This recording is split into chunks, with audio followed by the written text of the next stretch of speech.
Okay, so I'll start by introducing myself. I'll say it again, if anyone would like to turn your camera, feel free. My name is Lisa Biton. I am a alumni of Menlo School. I was California JCL president a long time ago. And I am really happy to be back here and able to do this. I currently teach at a school called Alexander Muss High School in Israel.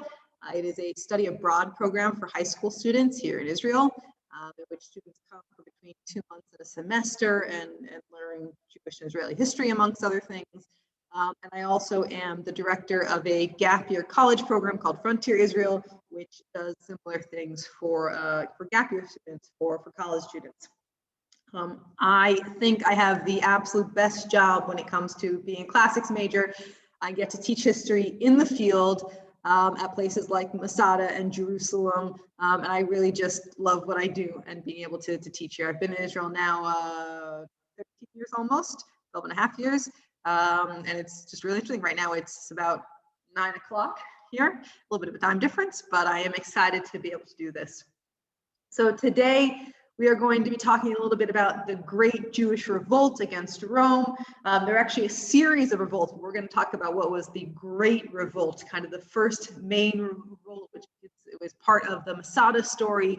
But I want to go back a little bit before I start talking about that. First of all, I am pretty good at keeping up with the chat box. If you have a question, feel free to raise your hand and unmute yourself and ask.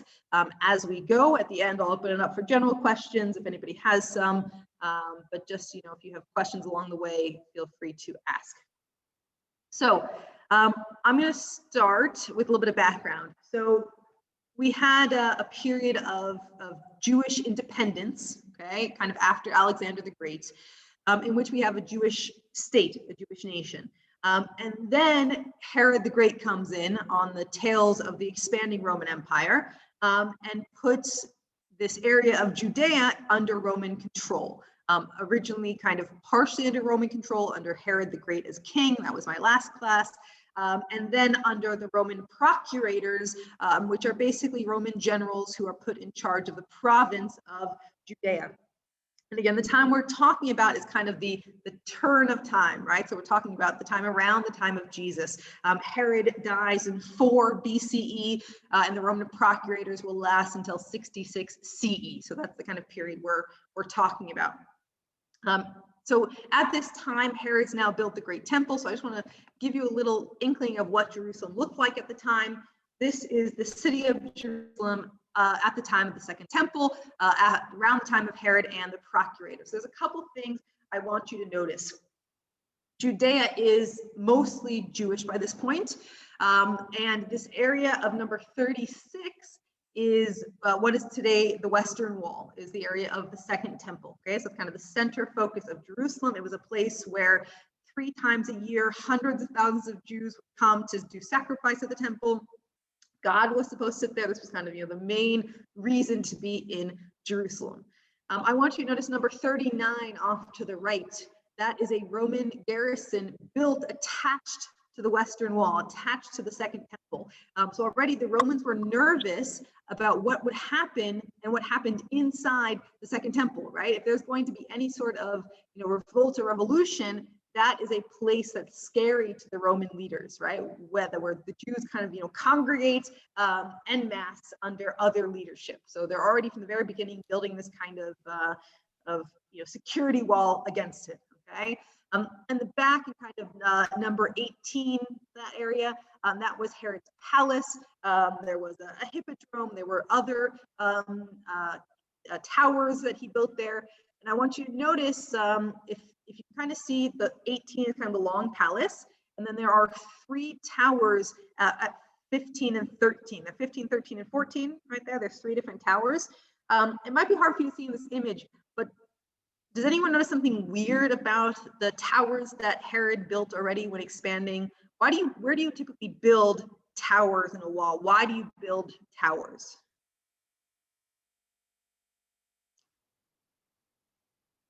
Want to have a thought? Is it to defend against attacking people? That's right. So you defend attacking people, right? So what's weird about the tower, especially 15? Why is 15 a weird place to put a tower if you're defending against attacking people? Tend to come from the outside. So where is 15 specifically?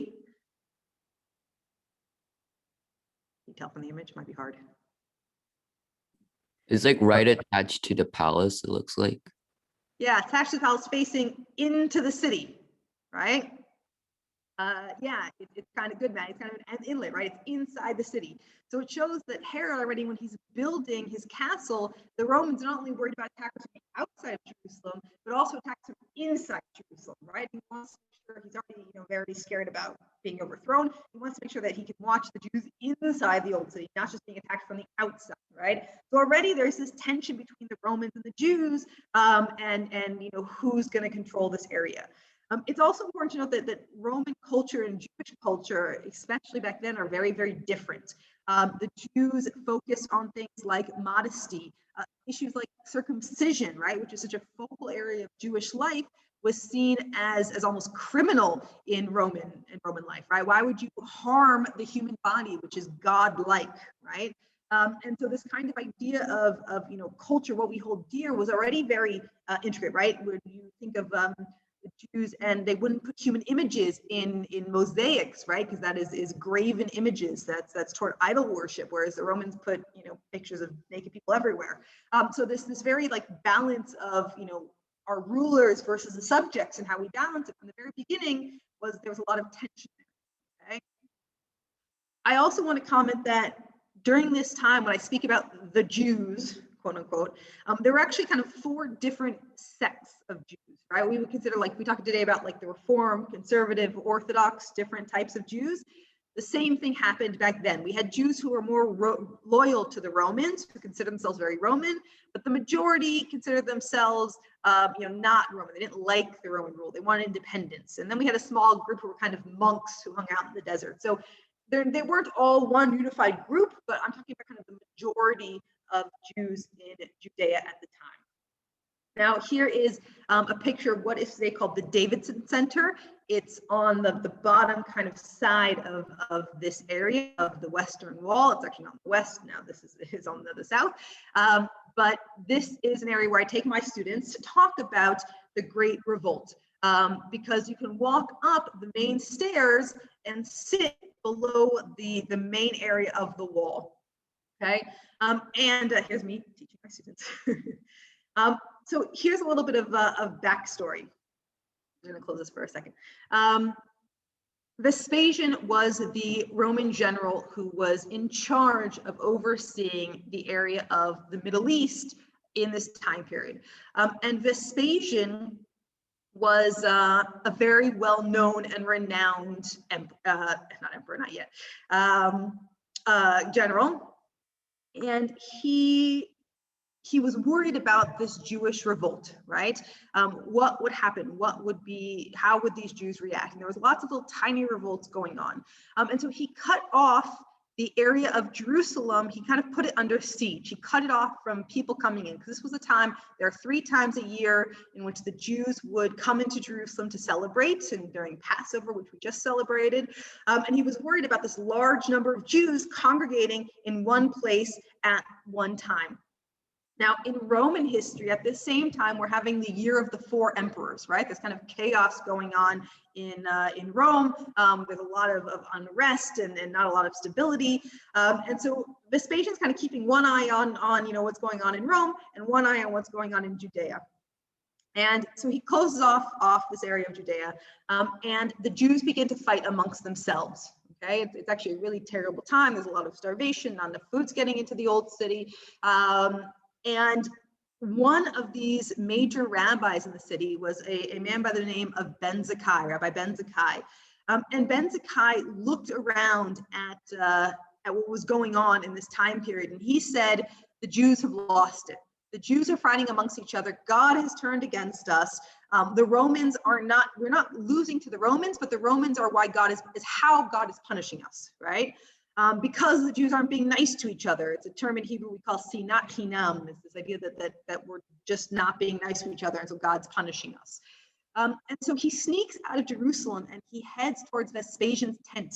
And he throws himself in front of Vespasian and calls him Caesar. Hail Caesar. And Vespasian kind of laughs and is like, you silly Jew, I'm not, an emperor yet. I'm simply a general. And Benzekai says, you're not an emperor yet, but I foresee the future and you will become emperor. And the myth goes that at this very moment, a messenger came in and claimed Vespasian emperor after this chaos of the year of the four emperors. And Vespasian says, because you were able to predict the future, I'm going to give you any wish you want. And now you would think if you were, a leader of the Jewish people during this time, and the head of the Roman army said, the 10th Legion in this case, I will give you anything you want, you would think you would ask for him to stop attacking Jerusalem.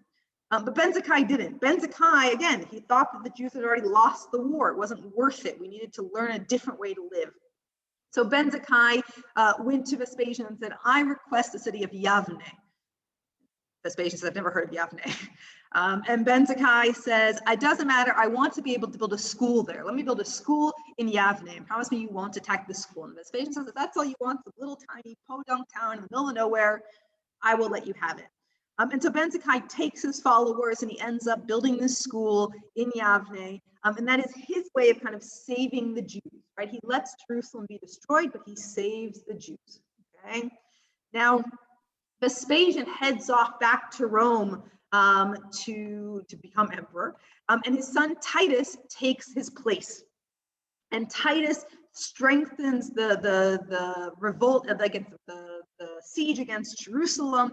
But there's something really important for Titus, because the Holy Temple, this great second temple, there had been rumors flying for years that the Jews were hiding gold and silver and jewels and all sorts of fun stuff in the Holy Temple. So Titus didn't want the Holy Temple to fall, right? He wanted to take control of the Holy Temple and everything it was worth without destroying it. But one of the things we see when people are under siege for a long time and Roman soldiers get really riled up is that it's really hard to control them. So someone starts a fire, and again, there's some question about whether it was Jews fighting each other, whether it was the Romans. But this leads us into a kind of, everyone gets moved by this passion. Look at the fire, and this leads us into a really terrible siege on the second temple. And Titus himself tries to stop the battle, right? He says, don't do it. There is a really terrible piece of writing. Most of our writing comes from the writing of Josephus Flavius. We'll talk about more in a minute. He's an interesting character. There is some question as to how much is accurate or not. But here's what he says. When Caesar failed to restrain the fury of his frenzied soldiers and the fire could not be checked, he entered the building with his generals and looked at the holy place of sanctuary. And then, sorry, I'm going to skip a little bit. While the temple was ablaze, the attackers plundered it, and countless people caught by them were slaughtered. They showed neither pity for age nor regard for rank. Children and old men, laymen and priests alike were butchered. Every class was pursued and crushed in the grip of war, whether they cried out for mercy or offered resistance.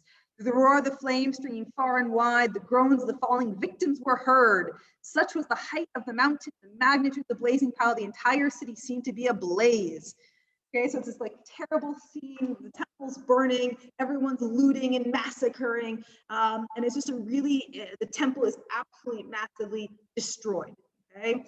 At this time, about 1,000 Jews managed to sneak out of the city during this revolt. I'm going to come back to them later, but they sneak out of the city. Titus destroys Jerusalem, absolutely destroys the second temple, and he marches back into Rome with all of his loot, everything he's found. And they do as the Romans do, they build him an arch, right? That's what you do when you win a battle or a war. And the Arch of Titus sits in Rome. And one of the main kind of interesting facts, and if you've ever watched Indiana Jones, this is also kind of part of the story of Indiana Jones, is that when they destroy the temple, they bring out the menorah, this kind of symbol of Judaism, and also the Ark of the Covenant, right? Which is again the 10 Commandments, right? The holy word of God, which Indiana Jones says can destroy the world if you find it. The Ark of the Holy Covenant and the menorah have not been seen since this destruction. There's all sorts of conspiracy theories about it hanging out in the vault of the Vatican, still buried under the Temple Mount. Crusaders have it, the Templars. But this image on the Arch of Titus is kind of the last image we have of it, the last primary source we have of it. And this image of this destruction of the Jews and the kind of end of Jewish independence was a sore spot for Jews. During this march, he not only brought back the menorah and the Ark of the Covenant, but 100,000 Jewish slaves marched with him through the streets. This was a huge sign of the falling of the Jews. And the Jewish rabbis actually passed a law that said Is she glitching a lot for you? What? Yeah.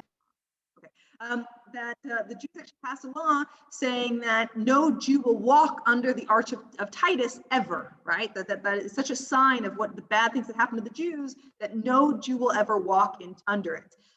The law changed in modern day. The first time that the Jews walked, you can't actually walk under it anymore, but the first time the Jews walked under the Arch of Titus was when the state of Israel was declared in 1948. The rabbis of Rome got together and declared everyone that you walk through it and actually march through it as a group, this kind of re-celebration of Jewish independence.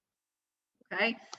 Now, one of the kind of cool things we talk about, kind of the human aspect of all of this, the temple was destroyed, and the Romans said that Jews can't visit the temple, even what's left of it. We don't want to visit the destruction. And they can only visit it one day a year. And the one day a year they can visit it is on what is called the 9th of Av. And the 9th of Av is the day the temple was destroyed, right? So the Romans have kind of we know they have a sick sense of humor, but you're allowed to visit it the one day it was destroyed. But if you look very carefully, which is here's me showing a group of my students, you can look up on the wall of what is left, the remains, and you see that someone etched into the wall, graffitied into the wall, this line from Isaiah. And it says, "You shall see, and your heart shall rejoice, and your limbs shall flourish like grass." So some Jew, sometime after the Roman siege, kind of graffitied into the side of this holy temple this message of hope, right? The Romans say that the Jews will never come back, but we will come back. We shall flourish. We will make it again. So this graffiti still stands today. I always kind of like that, this independent single person viewpoint. Now, as I said before, during the siege of Jerusalem, there are about 1,000 Jews who do manage to flee the city of Jerusalem, and they end up in the area of Masada. Now, Masada, if you went to my last class, Masada was a hideaway built by Herod the Great. It's out by the Dead Sea, today the lowest place on earth. And he built it because he was convinced people were going to kill him. So he wanted a place to hide. And it was a really good place for these refugees to turn to because it was really hard to access. There was only one way up and down the mountain. It's called the snake path today because it literally snakes up and down the path. And so the Roman legions couldn't march up the mountain. And so they were safe basically on the top of the mountain. So these 1,000 Jews-ish end up on top of Masada and settle in for kind of a long haul siege. Now, the Romans have destroyed Jerusalem, right? Titus has destroyed Jerusalem. He's destroyed, basically everything about it. So why would he care about these 1,000 Jews hanging on the mountaintop in the middle of the desert? But the Romans are nothing but thorough, right? This very idea the Jews would hold out against them was a threat to them, right? They need to show the Roman might. So they built a series of camps around the base of Masada and seized them out, right? But Masada, although it has no natural resources, right? There's no plants that grow up in Masada. It's desert. There's no water source up in Masada. Herod had designed it in a way that you could basically outlast siege for years. Because the desert is so dry, the storage caves actually held food for years. When we did archaeological digs in the 1960s, they found date seeds that they were actually able to germinate and grow new trees out of. There's a tree in a place called Keturah. It's near Eilat in the south of Israel, which is grown from a date that's 2,000 years old from a seed, right? So that's how long, I don't know, I wouldn't eat the seed anymore, but they say you could eat it in theory. So the food will last for a very long time. And as far as water, Herod had built a series of aqueducts that filled in cisterns of water. So one good rain a year, which is about all Masada gets, and you could survive on the mountain for the whole year. So even though it wasn't like you didn't have a lot of good natural resources, the Jews were able to survive up there. Now, there's a lot of interesting things that we find on the mountain. Here's a layout of the top. So if we look at kind of the red squares on the left, that's the main palace, the northern palace. 18, 19, that's the western palace. 27 is the bathhouse. But the Jews move up here and they use Herod's buildings, but they also don't want to be Roman, right? They got a little thorn in their side about the Romans. So for instance, in the bathhouse, they put in the middle of the bathhouse their own tub, right? That they're using the bathhouse, but they don't want to use the bathhouse. And in some of Herod's fancy mosaics, they build an oven right on top of it. Again, they use the house, but they don't want to pretend like they're, enjoying anything Roman. And we see signs of how long they were up there. Again, depending on the very first refugees are up on the mountain for about 4 years, which is a really long time to be stuck on the mountain. We find marriage certificates, divorce certificates up on the mountain from this time period, right? So this idea that they're living their lives enough to have divorces, right? Can you imagine being stuck up on a mountain? We've been stuck in our homes for a year, right? But being stuck up in the middle of nowhere with the same 1,000 people. So we see this kind of signs of daily life. There's a synagogue, and in the synagogue we find what's called a geniza. It's basically a burial ground for holy books. So again, these kind of daily signs of life. Now, the Jews sit up here, these 1,000-ish Jews, and they live their lives, and the Romans surround them. Now, before I kind of get into the last bit, I want to go back to the story of Josephus. So Josephus Flavius is a Jew, and he was a general of the Jews that fought against the Romans in the north of Israel today. It's an area called Gamla. And when the Romans attacked, and his area was surrounded, in a very similar story to Masada, instead of killing himself or attacking the Romans, he decided to become part of the Romans. He joined the other side. And the Romans asked him to write a history of the Jews. Now, he was in a really interesting position, right? On the one hand, he wants to write a history of the Jews, and he is Jewish, so he wants to give honor to the Jews. On the other hand, he's writing it for the Romans, right? So he wants to make sure the Romans look good in the text, otherwise they'll get killed. So we have to take his text with kind of a grain of salt. Most of the things he writes about, he wasn't a primary source. He didn't see any of these things going on. He heard rumors, talked to people, but he wasn't actually there. So especially in situations like Masada, there's a big question of how would he know what happened?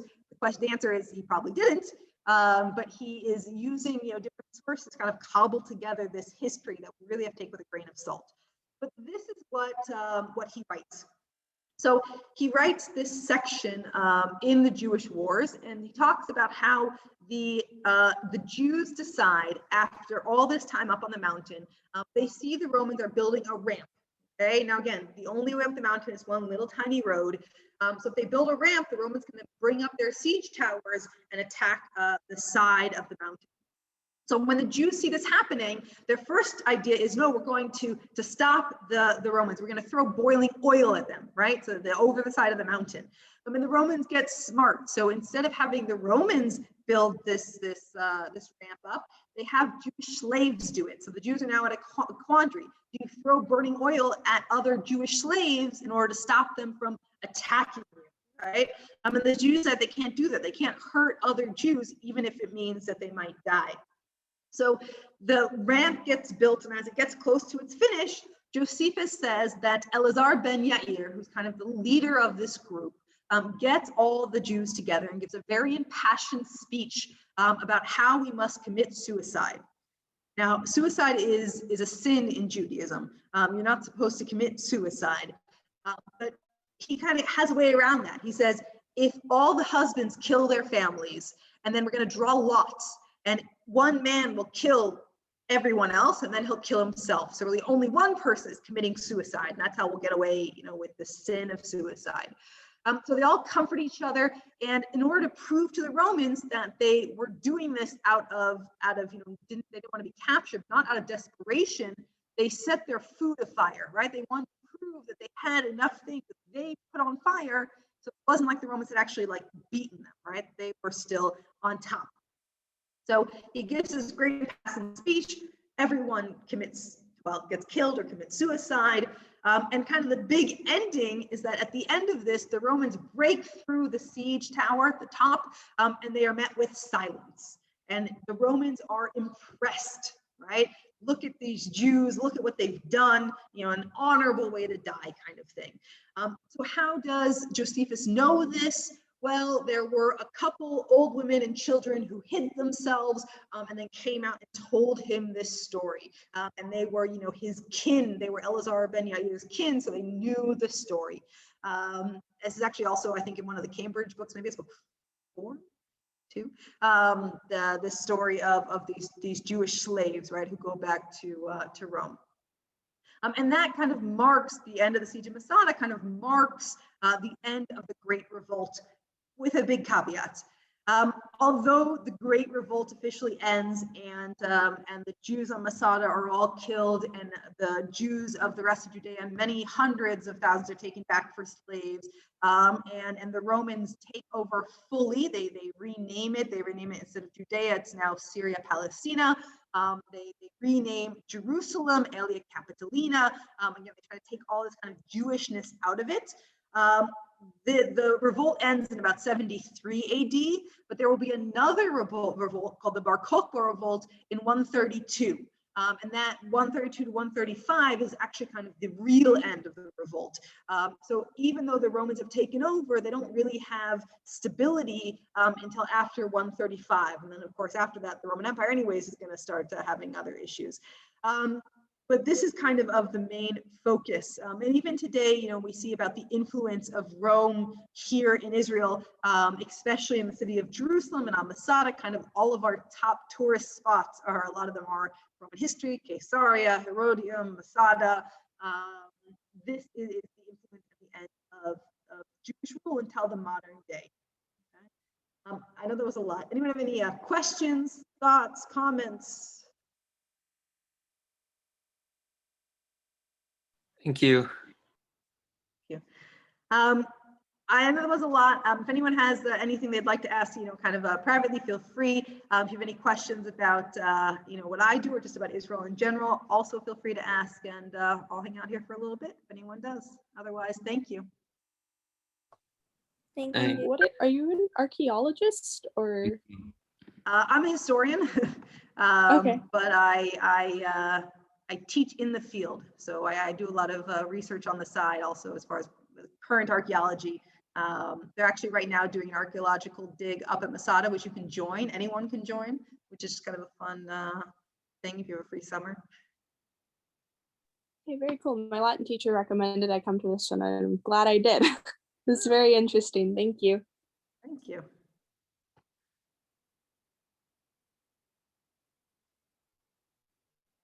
Thank you. Thanks. Okay, bye.